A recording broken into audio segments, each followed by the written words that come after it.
Бүгін 19 май 2025 жылы күндіз сағат 12-де 12-ге дейін ассамблея Кентау қаласының қазақ қоғамының Бақытжаннан ответ күттім болмады.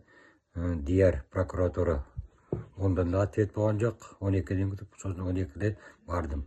Хотя өткен апта айтқан олар. Понедельник келіңіз бәрін дайындап беремін. Барсам, күйінің көпелары дайын емес. Прокурор Дияр айтады. База істемей тұр дейді. Қазір мен видеосын шығарып қоям. Көресіздер. Бірінші видео, екінші видео ассамблеядағы 25 апрельде жолыққанмын. Бақытжан, Кентау қаласы ассамблея қазақ қоғамының ассамблеясының бастығы. Ол кезде ол Түркістанда жүрмін деді. Мен барғанымда. Бір аптадан кейін звондаңыз деді. Мен 2 аптадан кейін бардым. 2 апта срок сізге, соған дейін рұқсат етіп беріңіз. Сонда 2 аптадан кейін звондасам, мен Шымкенттемін деді. Мейлі. Онда да барып жолығамадым. Жоқ, мен Кентауда емеспін деді. Бір аптадан кейін, сол кезде айтқан, Түркістан, мен трудовой инспектормен Түркістан қаласында сөйлесіп жатырмын деп. Сол кезде. Сосын бір аптадан кейін және звондадым.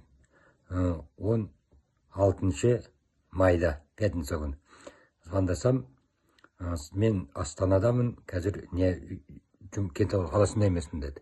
Сосын не аламыз десем, понедельник келіңіз, бәрін мен түсіндіріп айтам деді. Мақұл деп, сол күні қайта бардым мен сонда да. Кентау қаласының ассамблеясының несінде біреу. Сағат 4-те барсам, ешкім жоқ. Онда айттым, сондай деп. Ешкім жоқ, андаймын деді.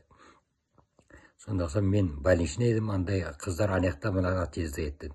Бәрі государственный органның любой бастығы сондай дедім. Орында отырмайды. Соларын түсіндіріп айттым. Не айттым сосын. Екінші видео сол туралы қазір шығарып қоям. Мына мысалы 25 апрельден бері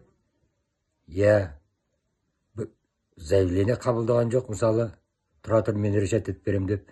Міне 3 апта өтті. Және 2 апта күте тұр дейді. Осында міне 15 жыл өтіп отыр ғой. Анаяқтан мынаяққа, анаяққа. Қазір видеода көресіздер. Қаратаев деген жаңа не алам дейді.